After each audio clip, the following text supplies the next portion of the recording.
When you've been mixing for a while like me, you want to find ways to mix faster and more efficiently. And a cool way to do that is to rely on a channel strip. A channel strip is a specific plugin that has a bunch of different components or modules that work together and help you cut down on the time spent making decisions because everything is there in this self-contained plugin. In today's video, I want to talk about channel strips, and I specifically want to overview the API Vision channel strip, which is what I'll be using in this video, and just show you how you can use this and other channel strips similar to it to mix faster and more efficiently. Are you ready? Let's go.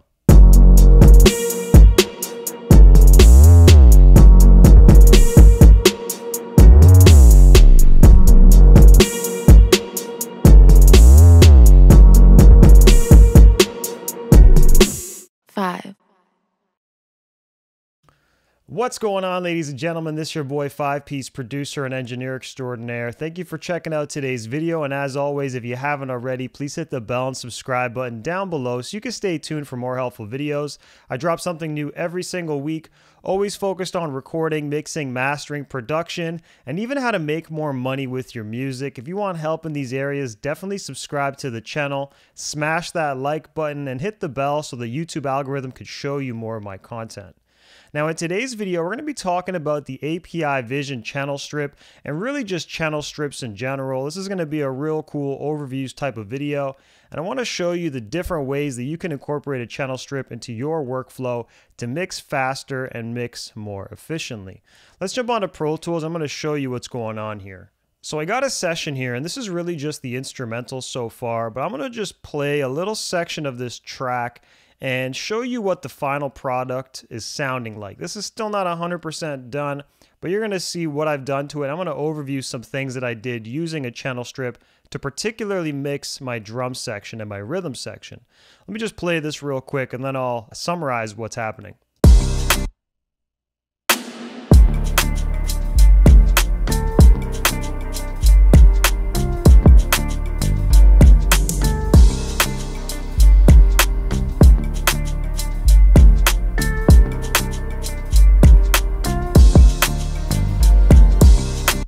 All right, you get the idea. It sounds like a, pretty cool, groovy Afro sort of world type of track, and that's what this is. Again, you're going to find out what it is very soon. But what I really want you to focus on in this lesson is the kick and the snare sound. So I'm going to solo them and play them really quick as well so you can just hear what they sound like. And I'm going to break down how I use the API Vision channel strip, how each of these components work together to ultimately achieve the sound that I have on this track. So check this. This is just the soloed kick and snare.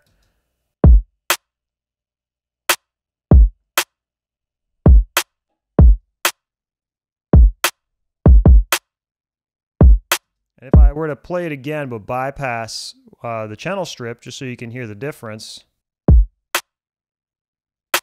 I'm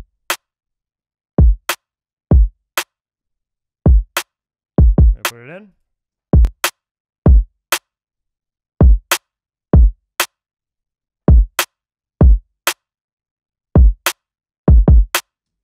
So as you can tell, the channel strip, what I'm doing on that channel strip is making everything sound fuller, bigger, a little bit more impactful than when I don't have the channel strip in, which probably makes sense. Obviously, I'm doing some processing here and trying to make it sound better, so mission accomplished from that perspective. But let's look at what I am doing specifically and how I'm able to use this channel strip to make my life a little bit easier. As you can tell, I have very few things on my kick channel, for example. I have a relay, which is just an isotope gain staging plugin, realistically speaking. I have the API Vision channel strip, and I have a Pro Q happening at the end, just taking out a little something, but most of the heavy lifting is coming from this channel strip, and that's why I recommend using it and using channel strips in general. They're really interesting. The API specifically has a preamp section, so a gain here that I can use to increase or decrease the level, even add a pad or flip the phase. And you can tell each of these components are sort of listed differently. There's the 212L preamp, the 215L filter section, the 235 gate expansion section, the 225L compressor limiter section, and the 550L EQ section. Now this is all modular. That means I could choose to turn it on and put it in, or leave it off and then not utilize this at all in my mix, which is really amazing because I just have the option of choice. I don't have to use every single thing that's given to me, but I could choose to use it when I actually need it, aka when a problem presents itself that module can solve. The first thing I'm doing here is I'm using the gain to just increase the level a little bit and get a little bit more saturation. That's the cool thing about this UAD unit, and pretty much any plugin that has a preamp unit built in, technically speaking, even though it's not real electronics outside of the box, it's still imparting some sort of saturation or harmonic content, and that can really help your sounds cut, right? So I'm definitely doing that. I'm driving the volume a little bit, and we have a little meter here, a VU meter, and we could use that to just see exactly what level I'm hitting. So let me just solo this and play it for a moment.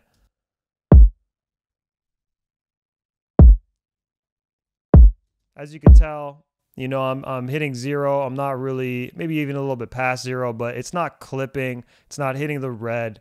It's actually sounding really, really clean, and that's what I want, but it's definitely adding a little bit of volume to the sound as well in the process. But as you could tell, at the top is the preamp, but at the end is an output, and you can see that I'm actually pulling the output level down a little bit on this specific track.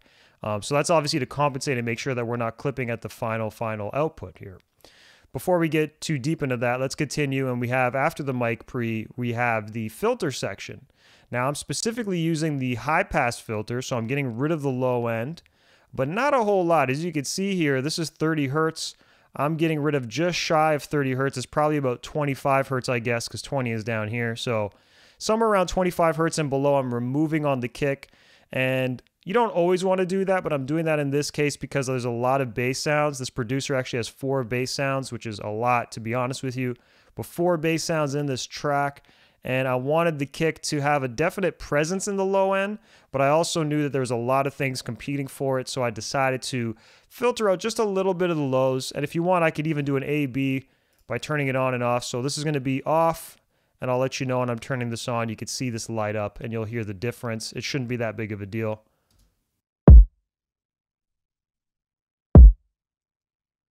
Putting it in.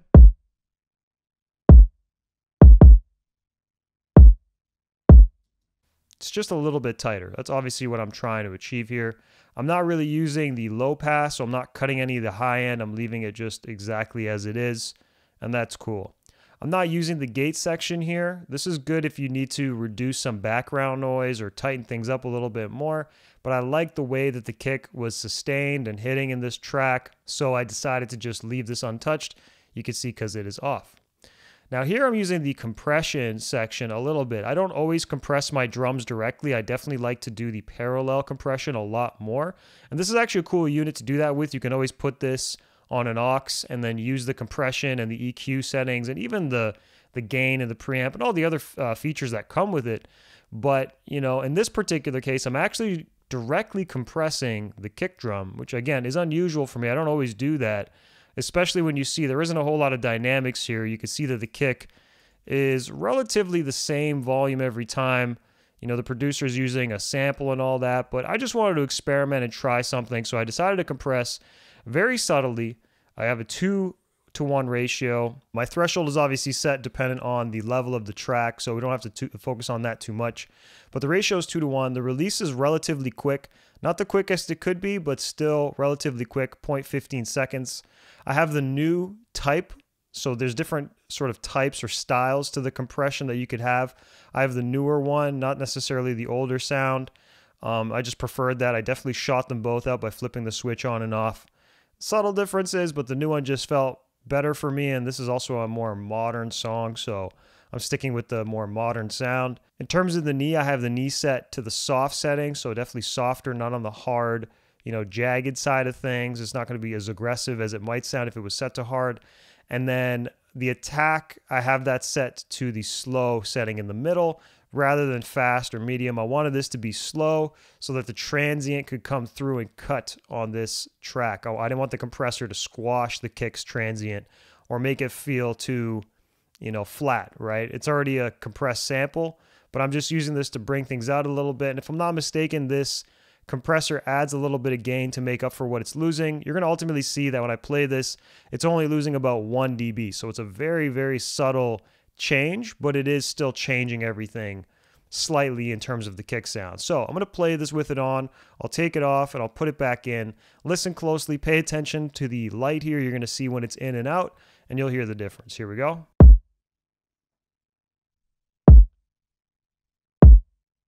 Taking it out.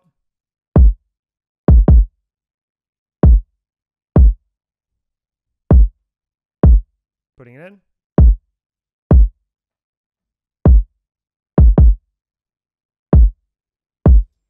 So it's a very subtle difference, like I said. It's almost not noticeable, but it is. Like you could tell that the volume of the kick is just a little bit more uniform. It's more even. It's a little bit more direct. But again, it's not like this huge night and day difference. It's just evening things out. And I'm doing that on purpose as well because, again, I'm rolling off some of the low end. So I'm going to use this to just increase the overall frequency range, the dynamics of the frequency range, increase the volume of that just a little bit. And then finally on this particular sound, I am using the EQ and I'm making some drastic moves. I'm definitely doing only additive stuff. You could see here that I'm adding 2 dB at 50 hertz.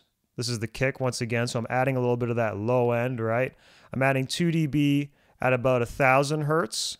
Okay, so in that nasally boxy kind of range, trying to just get a little bit more of the pronunciation of the beater or what the beater would be if this was an organic kick sound, kick sample, right? I'm adding 2 dB at about 5K as well, or 6K, I should say, sorry. Again, just trying to get that high-end definition out so that it really, really comes out of the mix. And then I'm going a little bit crazy here, and at 10K, I'm adding 6 dB, so it's quite a bit. And as you could tell, I'm doing this pre-dynamic, so the compressor is actually compressing things after going through this EQ. And again, that goes back to that point I was just saying. I'm trying to smooth everything out with this compressor while ultimately trying to keep everything forward and up front. Sometimes I will put my EQ after a compressor. Sometimes I put it before. It's never really one or the other. You just got to, feel things out and see what works in that particular situation, right? So let's play this. I'm going to take the EQ out as well so you can just hear how much of a difference it's making. I think this will be one of the bigger movers of this track, but let's see here.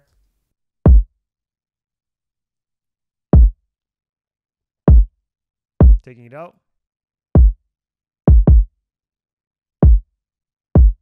You can tell it just has some more weight, right? It's just hitting a little bit more. And it's surprising because you would think that with a kick, you want to really go crazy and boost the low end.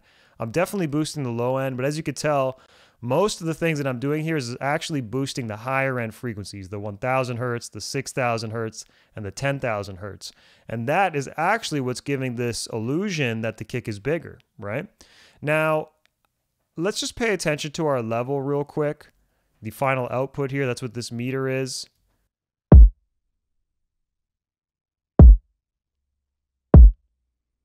So I'm definitely hitting -3 very clearly, and that's cool. There's still some headroom. I'm not clipping at 0, but as you can tell, I am pulling back on the output a little bit, right? So just for an example, let's put this back to 0, this output, and see what level I'm hitting then.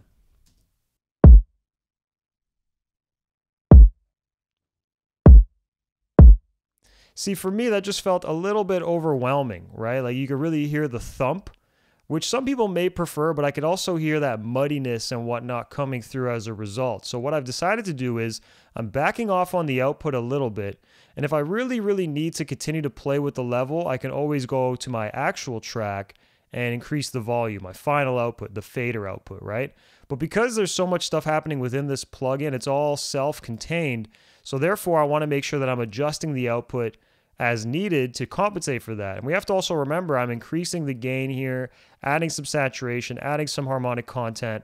I'm increasing the volume here with these different EQ moves. So it makes sense that if I'm adding and adding and adding, I may as well start to take away at the very end if it becomes too problematic or too overwhelming, which it is indeed. So I'm doing that specific move. So once again, let's play this. And I know I'm soloing this. I just want to make sure we're focusing on it in solo mode. You should always make these decisions in context, but for the sake of the tutorial and for you to hear what I'm doing, I'm leaving it in the solo position here. So check this out. I'm going to play this with it bypassed, and then I'll put it in, and we'll see the difference overall.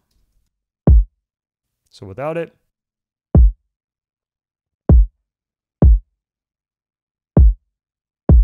here it is.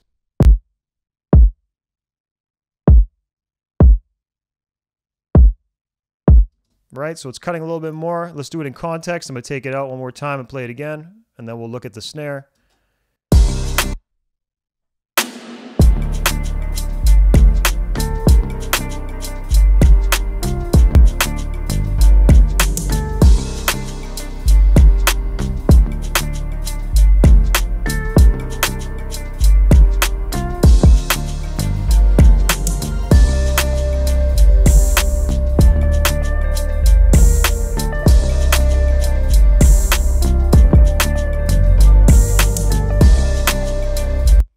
There you go. You probably hear it. You hear that when I'm taking it out. It's significantly lower in volume. It's just not hitting as clearly. And again, it's just really interesting to think that most of these moves are really high-end focused. It's not focused on boosting the low end, which is what a lot of people will do when it comes to mixing kicks. But instead, I'm actually poking out these higher-end frequencies to make it sit a little bit more and really hit our ears, because the higher frequencies is what our ears are really good at picking up, from a scientific level, as opposed to the low end frequencies. Let's look now at the snare. So on the snare, I have the same thing going on. I have the Vision channel strip, and as you can tell, I'm driving the volume on this a lot more, right? So this is the snare, and each sound is unique, so you're going to want to set this up to each sound. But you can see here that on the kick, it was set one way, right, to down the middle around 12 o'clock. This one is set more towards 1 o'clock, right? So I'm driving the volume on this one a lot more. The other thing too is I'm also using the filter. I'm not doing the high-end filtering. I'm not getting rid of any high-end content, but I am filtering out the low end because this is a snare, and as you can tell, the snare is very high-end focused. It's almost like a clap, sort of, in a way. It's got that high-end energy.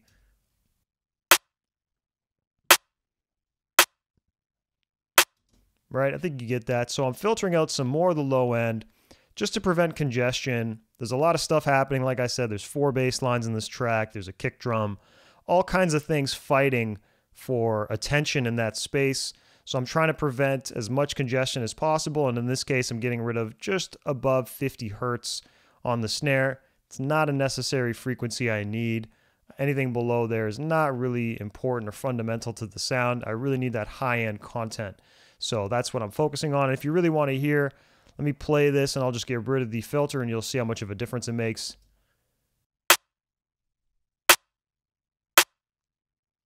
Taking it out.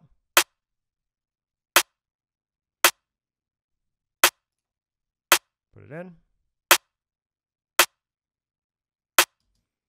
So it's a very subtle difference. If anything, it actually feels a little bit darker when I take the filter out, which makes sense. It's got a little bit more of that low frequency content, as opposed to when I'm filtering it, it's sort of shifting that energy upwards, right? And now that high energy content, that high frequency content, is allowing the snare to just cut more, which is exactly what I wanted. The next thing that I'm doing here is I am using the compressor once again, and it's set very similarly. It's a 2-to-1 ratio. The release time is really fast. The style or the type is new once again, same as the kick. And then the knee, I actually have this set to a hard knee, so I don't know why, I just preferred that. And sometimes, whether or not you know what these functions do, it's best to just play around and see what sounds best. Sometimes you set things up logically, and sometimes you set it up based on feel, and sometimes it's a combination of both.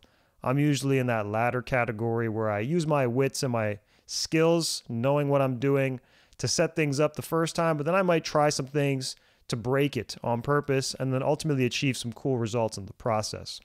So in this case, I have a hard knee, and if you see here, my attack is set to the slow setting in the middle once again. Same kind of logic. This is a transient. I want that attack. I want that whippiness to come through on the snare. I don't want the compressor to come around and just clamp down hard on it, so I'm definitely setting my attack to be slower. And then the threshold is just set to ultimately cater to this sound, but also get a much smaller reduction. So let's play this and see how much gain reduction I'm getting on this meter here. I'm going to guess it's between 1 and 2, but time will tell us momentarily. So it's not even actually compressing anything, it seems like. But now let's play this and turn this off and see how much of a difference it makes.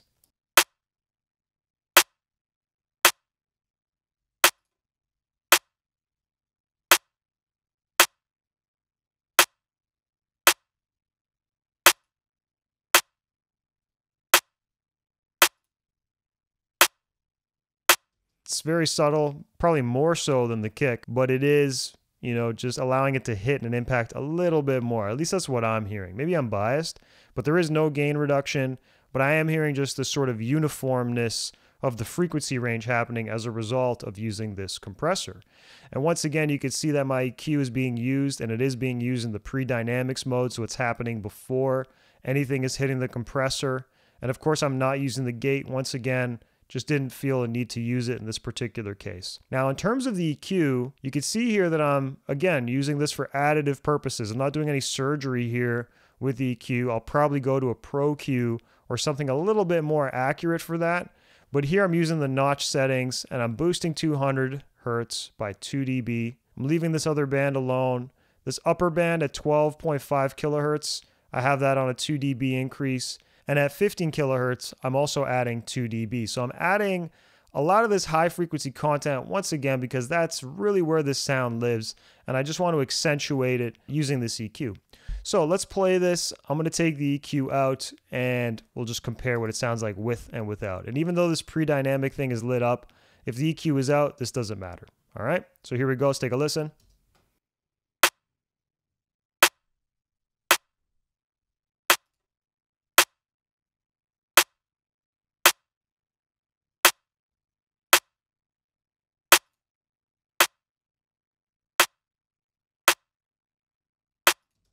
So as you can tell, you know, not hitting as much when I get rid of the EQ. It's not as impactful. It's not as in your face or direct.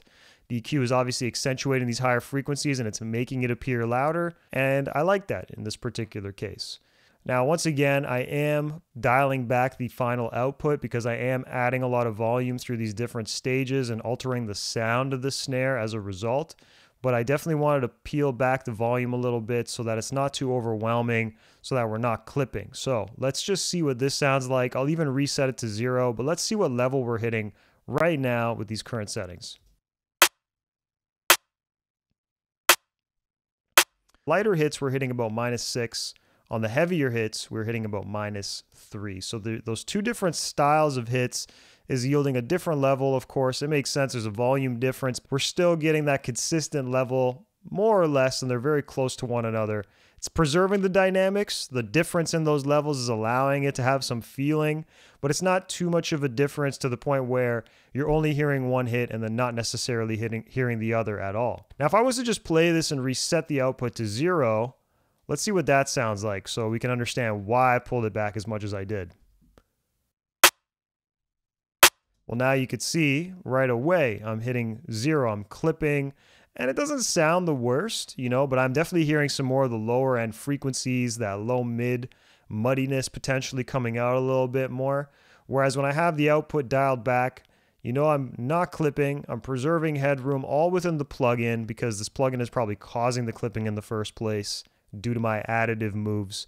But overall, it's just sounding a lot better and a lot more balanced compared to without this plugin, right? So let's hear this one more time in context. I'm going to play this whole thing and I'm going to just play it. I'll keep the API Vision channel strip out at the beginning and then I'll put it in about halfway through and we could just hear how much of a difference it is making. All right, let's check this out.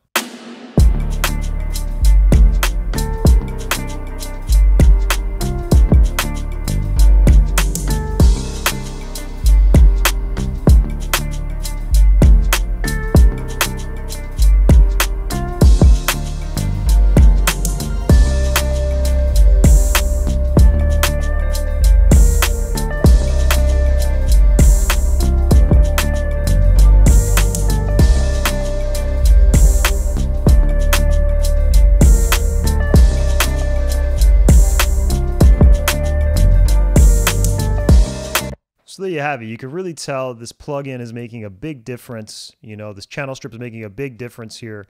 And I like using these channel strips once again. They're really effective. Instead of reaching for a bunch of different plugins like one Pro Q and the compressor and thinking about each individual module, you sort of have this all-in-one solution that you can call upon. You can use some of it, you can use all of it, you can only use a couple of things. But the cool thing is it's really, really flexible and it usually covers all your main bases. So I like to use channel strips when possible. Of course, I'm limited at times to the UAD, you know, card capabilities. So I have a UAD Apollo, for example. It's a twin, so it's got 2 cards in it.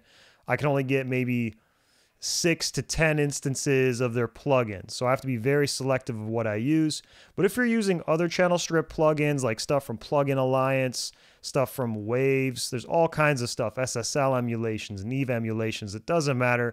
You can use all these channel strips to your advantage and use that same sort of process. The saturation part, using the preamp that's built into these plugins, is one of the best aspects of it. Really lets you dial in some more harmonic content through the preamp, and I love that because that just helps your sounds cut more so than if you didn't have it on at all. I hope you got value out of this video. I hope this showed you some cool stuff that you could do with channel strips in your own mix. Definitely using them on drums here, on the kick and the snare, but you can find a way to use them anywhere, whether it's on a vocal, a background vocal, percussion, hi-hats, all kinds of stuff. They work everywhere and they're really efficient for that reason. If you got value out of this video, please like, subscribe, and share. Once again, smash the like button for the YouTube algorithm, and I'm excited to help you guys again soon. If you want to see anything specific in a future video, let me know in the comments below, and I'm looking forward to helping you again later. Peace. 5,